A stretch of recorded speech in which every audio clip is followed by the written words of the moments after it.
Don't let bugs waste your time! Try raiding with Leper Store instead! Hello dear friends!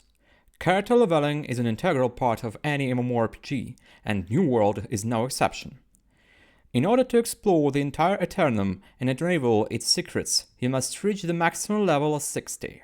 Leveling in this world is different from one in World of Warcraft or other MMOs.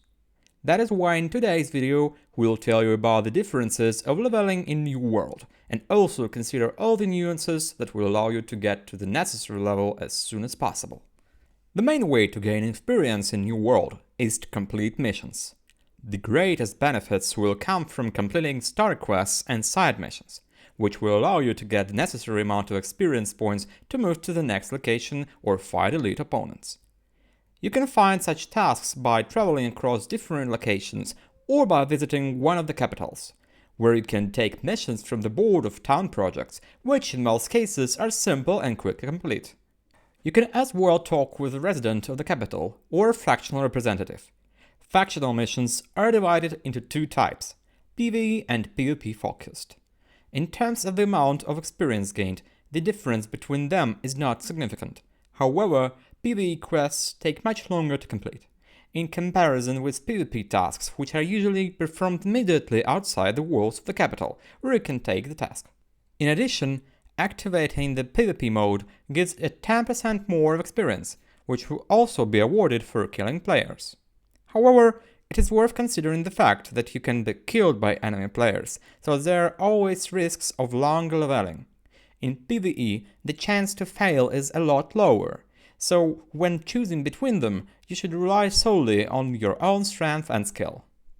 Having started your own adventure in the selected location, try to complete all the activities in it, because in the process of finishing assignments, you'll gain points for territory standing. After increasing territory standing, you'll receive a reward, special cards with various bonuses.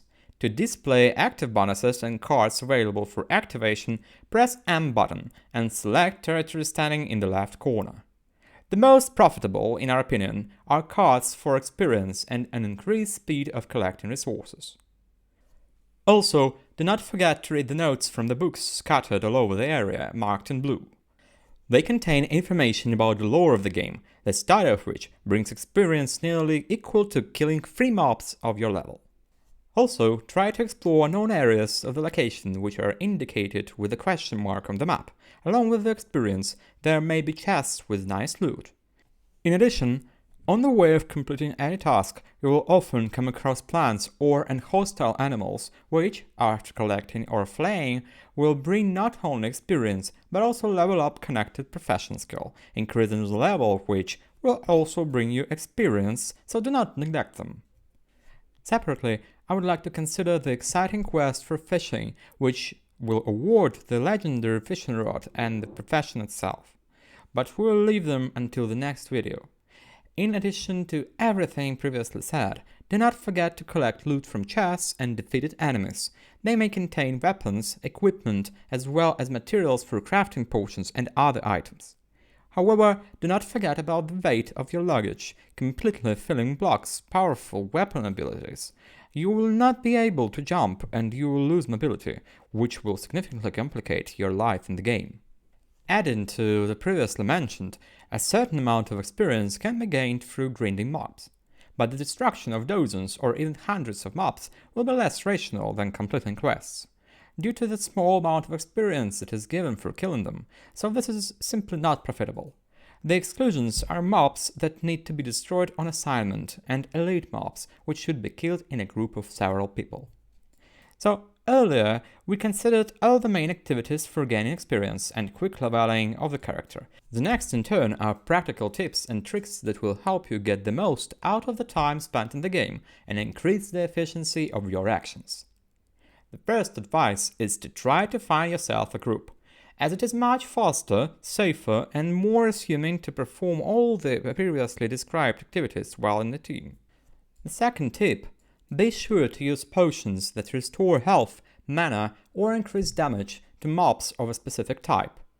If your character does not have enough healing or mana replenishment speed, be sure to acquire dishes to restore these resources and place them in specialized slots for quick use.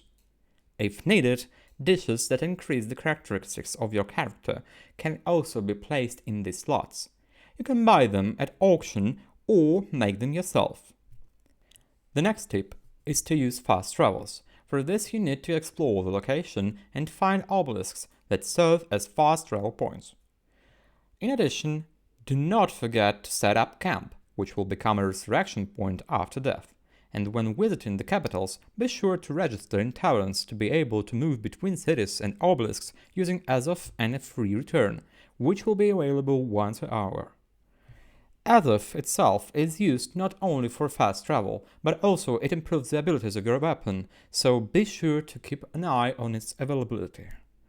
You can fill the cap of this resource by completing tasks, closing portals of corruption, killing certain enemies, or using an item to replenish it, which can be purchased at the auction.